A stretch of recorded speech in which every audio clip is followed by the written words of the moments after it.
had such a shift recently and I gotta share it with you, girl. Today, I'm gonna talk about protecting your peace and being unbothered. Hi, I'm Shakilia and welcome back to Enchant Your Life, where I share tools, wisdom, inspiration, and ways for you to manifest your dreams and step into your true power. So it all started with a fortune cookie message that I got years ago. Here's the message. I don't know if you can see that. Can you see it? Well, I'm going to read it. It says, all the water in the world can't sink a ship unless it gets inside. Now that message, I kept it because I felt like it was so profound and it's something that I really wanted to internalize. The message pretty much says that no one can affect you unless you allow them to, so don't let them. I've been in many situations, and especially as an artist, where people feel the need to critique your work, critique your art. I always believe that if the critique is beneficial, if it's constructive, definitely take it in, see how you can improve, and, be thankful. But on the other hand, there are people who are just straight up haters that are out there to just troll, spread negativity, and drag you down. And in that case, you have to completely forget about that peanut gallery and focus on the positive and focus on what you want to bring to this world. Just don't care about those opinions. They're not worth your time and your energy. Now, I know that's easier said than done because you can get all this advice and all that kind of stuff, but until you've actually been in a situation where you had to deal with it, it's not as easy. It can be pretty tough. Now, the mind is powerful, but it can also be really fragile and easily influenced. It can take a lot of practice to overcome negativity, especially if you're an overthinker like me who has to analyze everything. You can start ruminating and your mind can start spinning out of control. Now, what has helped me get out of rumination is to pray and surrender to God and trust God. Because rumination is fear and anxiety, and that's the opposite of love and the opposite of trusting God. So just know that your thoughts are just thoughts and they don't have power over you and they don't define you. And don't beat yourself up over this. You're not alone with this problem. There are plenty of people out there who have these issues of, rumination and having your thoughts spin out of control. I recently had a negative thought try to rear its ugly head in the middle of the night, which is when those crazy thoughts usually show up, trying to prevent me from sleeping. And you know what I did? I said, shut the up. And I gave it no power. You don't have to give power to your thoughts at all. They're just thoughts. They're not you. And you have the power to command things to stop. Now, let me get back to that recent epiphany moment, that major shift I had recently that really helped me to become more unbothered and see this new way of protecting my peace. I want to share that with you right now. So I was having a difficult conversation with someone, one of those conversations you don't want to have, but it's like you have to do it.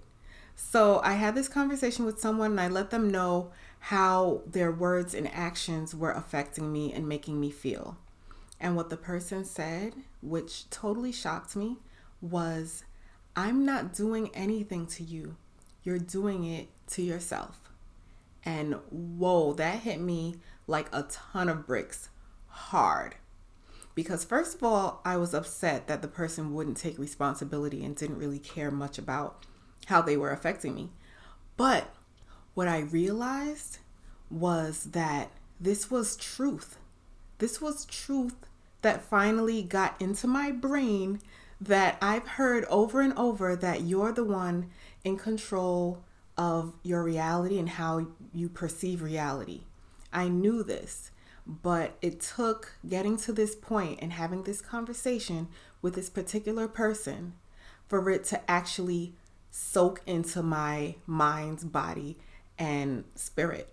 This person was absolutely right, because I have the power to allow someone to make me feel a type of way. It's truly no one's responsibility but my own. At the end of the day, it's really up to you if you want to allow someone to affect you in a negative way. You have that responsibility and you have that power. You are not a victim. I am definitely on the path of becoming more and more unbothered, and it seems to be happening naturally as I get older. That was a great aha moment, and that's what I want. I want to be unbothered by a lot of things. I don't want to be apathetic, which is like not caring and just not concerned about anything. That's not what I want. I am leaning towards being unbothered, yet caring and compassionate at the same time, which is definitely possible. You cannot let things get to you, but still have care and compassion. As Abraham Hicks said, we keep looking for love in all the wrong places. We should be looking for love from God and from within. Although love from humans is definitely a wonderful thing, humans are fickle and they were not put on this planet to please us. And we were not put on this planet to please them. And that's where we have to get a little bit selfish when it comes to this topic. We have to put ourselves first and how we feel first. And when we are full of ourselves and pleased, we can be the best person that we can be for other people. So it's a win-win situation. So I believe that message of me doing things to myself was definitely something that I needed to hear. And shortly after that, I came across a very similar message from Sadhguru. It was a YouTube video where someone had, a similar issue where they asked him, what do you do if people are, hurting you? And Sadhguru's answer was something like this. He said, as long as they're not poking you with a knife or a pin and they're not physically hurting you, you're doing it to yourself. It's all psychological, and you don't have to allow anybody, any human being, to make you feel negative. So if they're not physically harming you and they just upset you, you don't have to cast them out of your life. You can actually just recognize that people are not perfect and that everyone's gonna hurt you at some point, and you might hurt them at some point. Now, when you recognize that people have negative vibes, you can definitely move away from that. And if they're affecting you negatively in the sense that you can't manifest what you want because of the negativity that's coming at you, definitely move away. You don't have to sit in negativity. You don't have to put up with anything. But just know that if someone's not physically harming you, you don't have to let them control your emotions and how you feel. Now, I intellectually get it. I understand that everything is pretty much neutral and we give our own meaning to everything, our own perspective. But for me, right now, I still have morals and values of my own beliefs. I have what I believe is right and wrong, and I live by that. And everyone has the right to do the same thing for their own values and beliefs. Now, we all have been born into, or we've been raised with certain beliefs that is instilled in us. And, as we get older, we can recognize that maybe we don't want to believe that anymore. We have to undo those beliefs and install new beliefs into our brains, into our systems, right?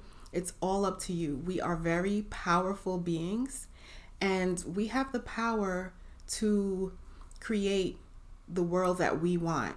And knowing that I don't have to let anyone or any situation affect me negatively, it makes me feel so powerful. It makes me feel so sovereign and so free. Now, I'm starting to see people differently. And as Wayne Dyer says, when you change the way you look at things, the things you look at change. And that's so true. Like, because I recognize people's mental games and I decide not to play anymore with them, they're not even coming at me with those games. It's like a vibe that I'm giving off now that they know I'm not going to play with them. And so they don't even bring certain things to me anymore. And I'm still a work in progress We all are works in progress because we never get it wrong and we never get it done. So I'm sharing what I've learned, and I truly hope that it helps you. But what I know for sure is that experience is the best teacher. No matter how much you hear about, tips and advice, when you get into situations where you have to actually apply the advice, that's where the learning really takes place. When you get into a situation that disrupts your peace, remember some of the tips and apply the information. And as these opportunities come up over and over, you have to keep applying it and keep applying it until you know in your soul and in your spirit that you got this. You'll come to a place where you can actually, in your mind and in your heart, thank the people that caused the trouble, because they are the ones who helped you grow and helped you evolve. It's all a game. Dolores Cannon and Bashar believe that we as souls made agreements before incarnating into these bodies. They say things like, we decided on what roles to play so that we can help each other learn and grow as souls. Remember, being unbothered is practicing your peace, and focus on the love from within, not the outside validation. You can still love and care and have compassion without having outside negativity disturb your peace. May you become stronger and have peace in your heart and in your mind. The more clear-minded you can be, the more open you are to receive thoughts and ideas to help others and to solve problems. And as Michael Jackson said, you can heal the world, make it a better place for you and for me and the anti-human race. Woo! So don't let people get to you. They don't even know you. They don't even know your struggle, your unique journey. So forget them. Thank you, sweetie, for taking the time out to watch this video. If it resonated with you, please leave a comment. And if you like it, subscribe, hit that bell notification so you're notified when I put up my next video. And I hope you have a wonderful, wonderful journey, becoming stronger and unbothered. See you next time. Bye.